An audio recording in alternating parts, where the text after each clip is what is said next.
Welcome back to my video today. I hope you enjoy the story. Let's begin. Fatty is sitting in the leather chair by the window watching Lenora as she walked through the living room.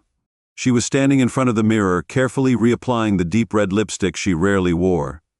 The tight mini skirt and off-the-shoulder top made her look so different from the familiar casual. Foos watched Lenora from his chair.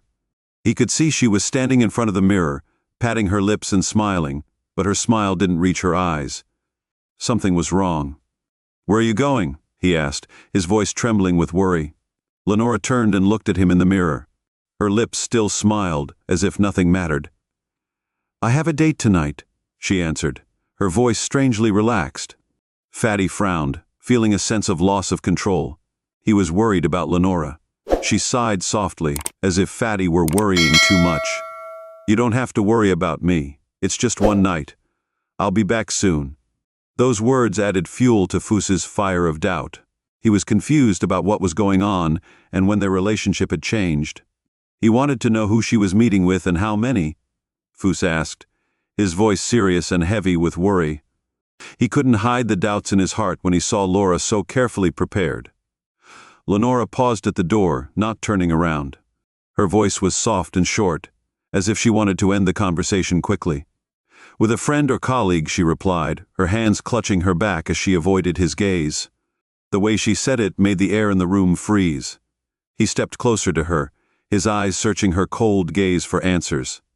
He asked, hoping she would say something to dispel his doubts, but Lenora just glanced at him, her face expressionless. "I'm just going to step out for a bit, then I'll be back," she said, her voice still distant and inscrutable. With that, Lenora turned away, leaving no chance for Fat to ask any more questions. "Stop," Foos said suddenly, his voice no longer gentle or hesitant. It rang out strongly, fiercely, and full of emotion. Lenora stopped as soon as her hand touched the doorknob, and her breathing slowed.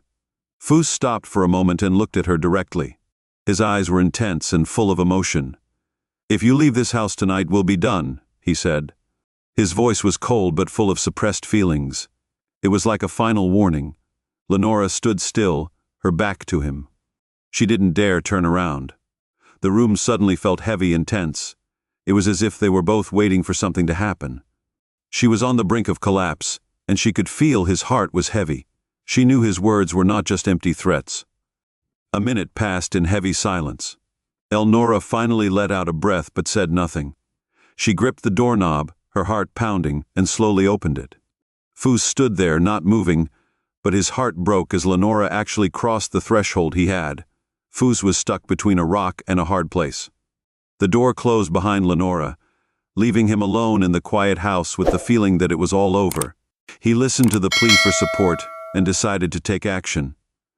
After a few minutes of deep thought, he walked toward the bedroom, opened the closet, and took out an old suitcase that he hadn't used in years. He packed a few clothes, a few personal items, and some mementos in the suitcase. Each item he left behind seemed to cut the last link between him and the house. When everything was ready, he looked around the room one last time. The house was empty and cold without the warmth of the woman he had loved.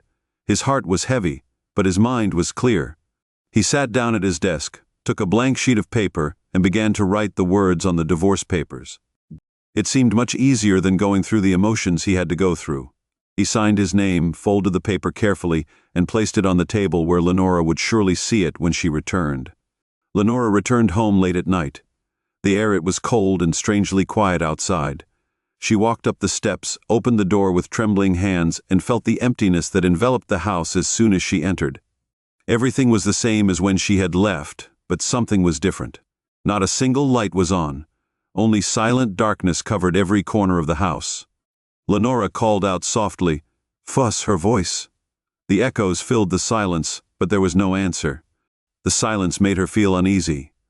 She walked towards the bedroom and carefully opened the door. When the light came on, she found the room empty. There was no trace of Foos. She looked around. Everything seemed to have changed.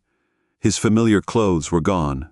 She walked slowly to the desk, and that was Lenora saw the paper lying on the table. She moved closer, her hand shaking slightly as she picked up the paper. Divorce papers. Her eyes widened, her heart stopped beating for a moment. The words on the paper were simple but cold, marking the end of the marriage she and Fus had tried to maintain. Next to it was a piece of paper that said, "We have nothing. There's more to say. Let's call it a day. There's only 2 months left until the rent. Please try." She stood there in the empty room, staring at the words. Her heart suddenly felt an indescribable emptiness. Fus was gone without a word of farewell, leaving only a cold piece of paper. Lenora sat motionless. The dim light in the bedroom seemed to highlight the emptiness in her heart. She couldn't believe that just one date that he didn't want to go on had led to this. She couldn't accept that she was the reason they were separated forever because she ignored his words and didn't explain. Now she was sitting alone in a house that was once filled with their memories.